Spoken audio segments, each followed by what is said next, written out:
welcome back to Power Hour. Thank you so much for being there.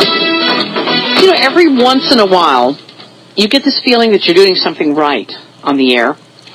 And the reason you get that feeling is because other people come along and start doing the same thing. They become impassioned. They become supportive. They become involved. They become very active. And Regina Imburgia is one of those people. ActivistForTruth.com is her website. And I have to tell you, these people in Dallas, whatever they're doing, have got to be doing something right. I got a call from a city council person in Dallas letting me know, thank you for supporting and bringing this issue out on the air. So I want to say thank you to Regina for doing so much. My goodness, this woman has really led the fight there in Dallas. Thank you. My heart goes out to you, Regina. I support you, and thank you so much for joining us today on the Power Hour. Well, good morning, Joyce.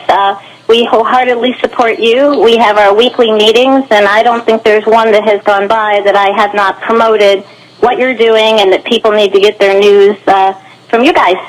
So. Oh, well, you're so kind. Well, you know, we support each other, and we're wanting to do what is right.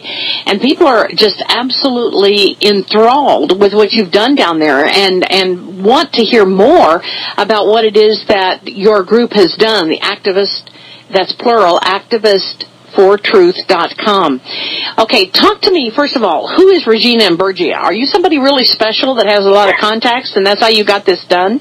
No, not really. I'm a cook, I'm a mother, grandmother, and I'm a person who actually gets things done, kind of like you, Joyce. I don't just sit around and think about things. I'm kind of a self-starter, but it doesn't take that. I mean, people can find the self-starter and then follow with them. So, but I am just a normal person. Actually, I never even finished high school per se. I got a GED, so I've never stepped foot in higher education or anything like that, which is quite obvious when I talk or spell things. But it's the concept, it's the passion, it's the desire to want to help bring the truth forward. That's why it's Activists for Truth. We want to bring out truth and encourage activism.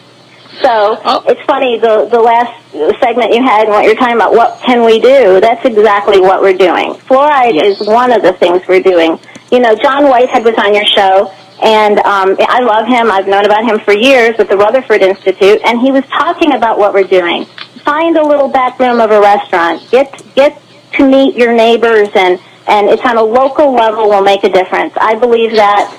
Years ago, I never believed in really wasting a lot of time on the presidential election because they weren't supposed to have the power.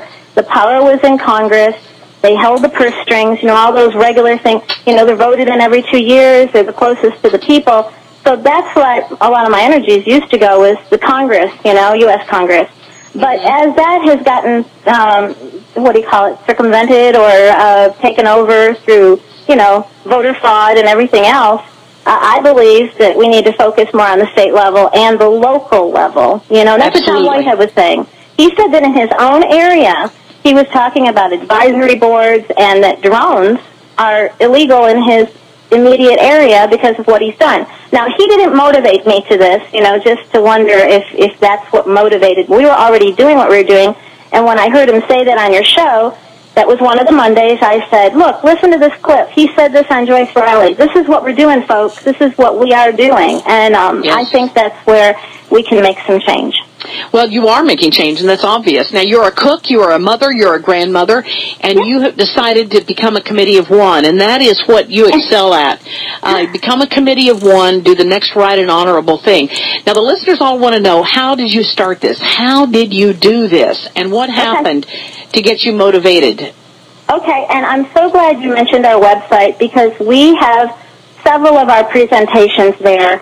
And Paul Wittenberg called me last week. He's the one who made the chemtrail movie, What in the World Are They Spraying? And he also made a movie called The Calling of America. It's a fluoride movie that he made. Well, he's redoing that.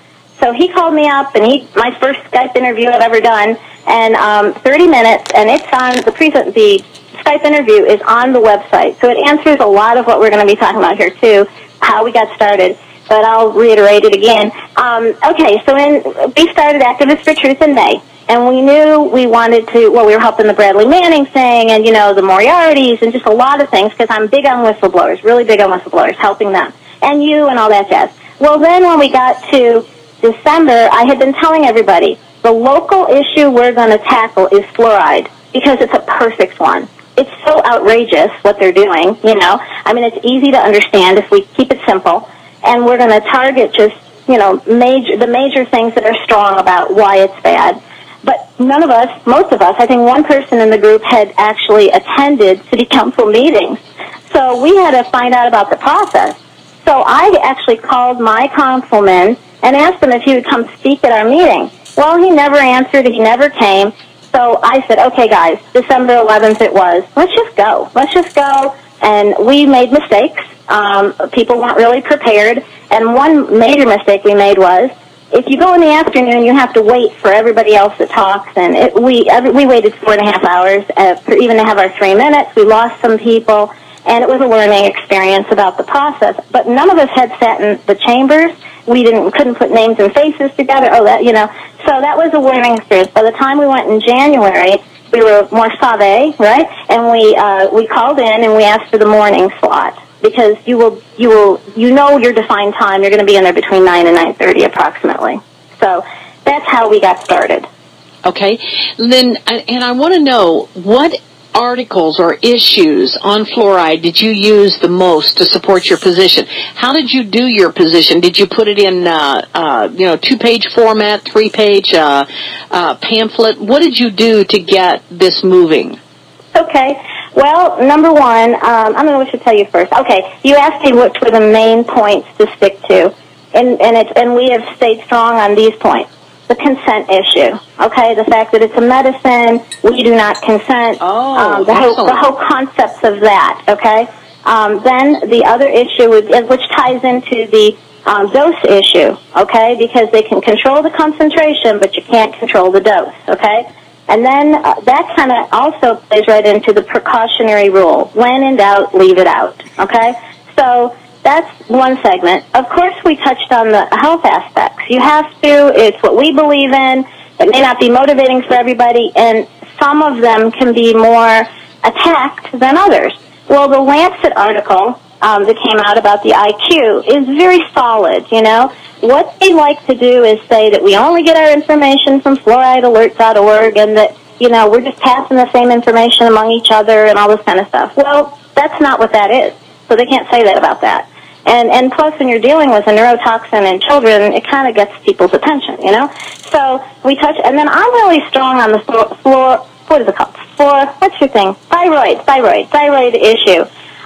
Because it's one of the second highest medications that's sold, I think it's called Synthrex or something, and what's really, it brings home.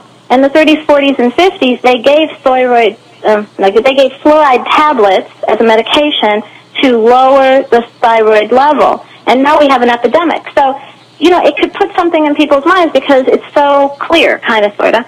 And then the other one, of course, the fluorosis of the teeth, which could, you know, bones and teeth are so similar, and the weak bones and stuff like that. So we just did those three health issues. And then, what was the other one? There's cost, of course. Right from the beginning, we would say, and the cost is, you know, because, okay, I'll stop here in case do you want me to go on? No, that's okay. No, go ahead. Keep going on your bullet points. Okay. So this is what happened. So in December when we went, I went out into the hallway with because they said, oh, someone will talk to you from the water department. So they came out, and I didn't know who he was, but I found out he's the assistant director to the Dallas Water Utilities, or the Dallas Water Department. And I said to him, okay, and there was a city manager assistant there was also. And I said, okay, now, how do we get this out? What do we do? You know, we want to get it out. And they go, well, it was a vote of the people that voted it in the 60s. And it's funny, he's saying this, and I'm not taking notes, and I thought he said 67, but I knew he said 60s. And so it's a vote of the people that'll take it out. So I thought, okay, I got to figure out how did the vote of the people take it out. So I was looking up, what was the petition? Oh, because I called the city secretary, and they said, what you do is to get it on the ballot, okay, you have to have a certain amount of approved signatures. And she said it was about, there's a calculation, but say 20,000. She said, but you have to get more like 30,000 because they throw so many away. People have to be in the district, and they have to be voters, and blah, blah, blah. So I thought, okay. So then she said, or the council, by a vote of 9, can decide to put it on the ballot. Okay, so right there of those two choices, of course, I'm not worrying about it. It's funny, so many people are saying, okay, let's get the signatures. I'm like, no. Let's go with the easy route first. Let's try the easy route first. So in January, my 3-minute speech focused on, come on, people, this is a vote that happened a long time ago, and we need to give the new people nowadays, a chance to give their opinion and blah, blah, blah. So meanwhile, I was looking up how the petition would be written in case we had to go to signatures.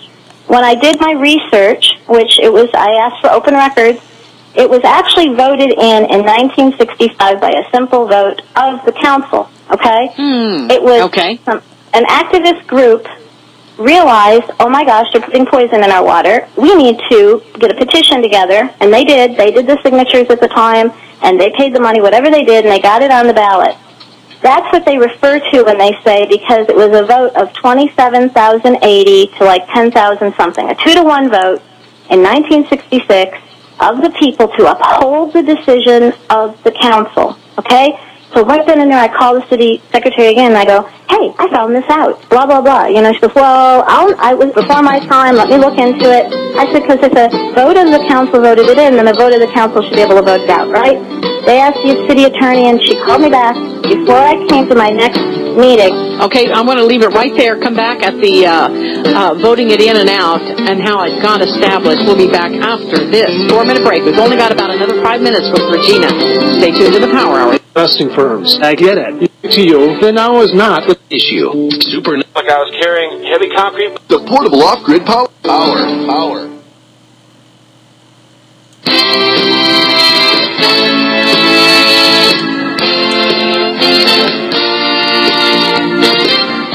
Welcome back to Power Hour. Thank you for joining us. We have Regina Imburgia joining us today, and this woman, I'm just glad she's on our side. That's all I can say. She has done an amazing job in Dallas. Now, we don't have very much time because we're going to have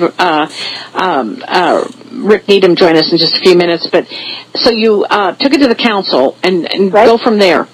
Okay, well, and then so I talked to a few council people one-on-one also.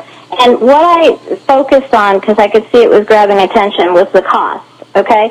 So I also, so Councilman Cadane, when I had a meeting with him, he was like, you know, he said, it doesn't make a lot of sense. We're spending all this money. We hunt for $25,000, $30,000 to give to different people, you know, that are needing it, like the library or whatever.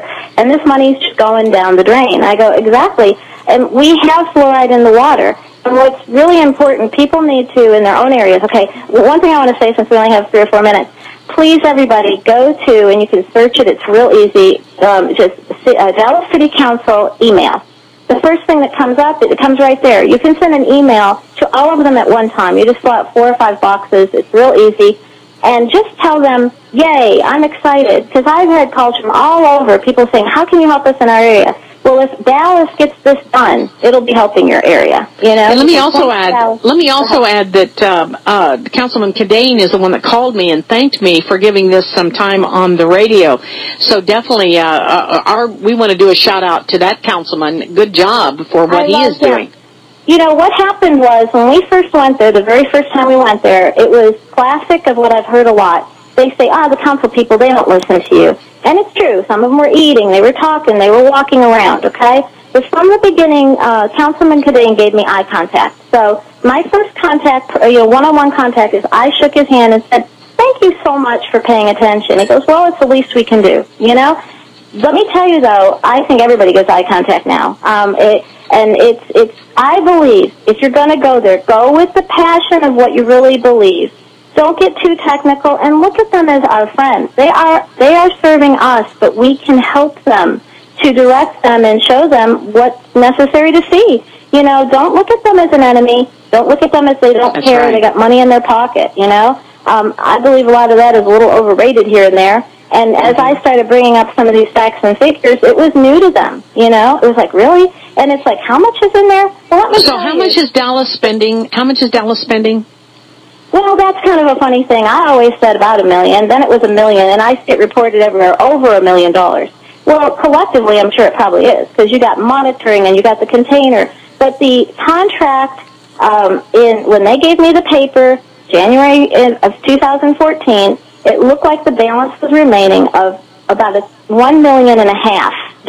Okay, this is kind of a complicated thing how they do it. The original contract was for 3 years, and it was almost $2.5 million for the actual fluoride cons. And you can get these. These are open record things, but the water department freely gave me this. This is just for the fluoride solution.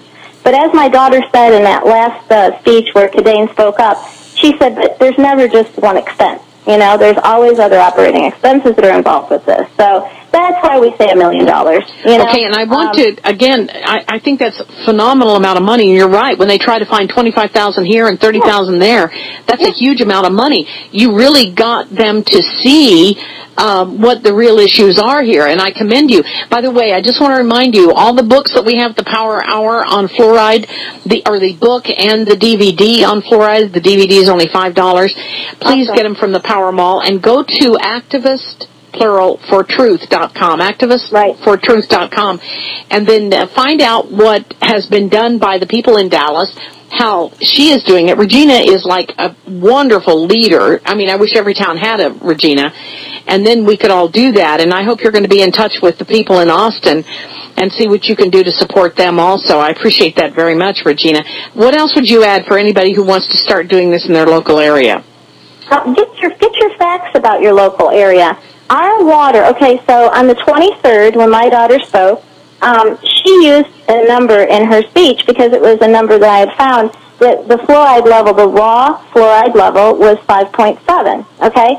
And the city director had, in an email, had said to me, you know, our raw fluoride can be like 4.7. So, and the target maximum that they add fluoride up to is 0.7. Okay, these are parts per million, okay? So, the 23rd, I went in to see him on the 25th again.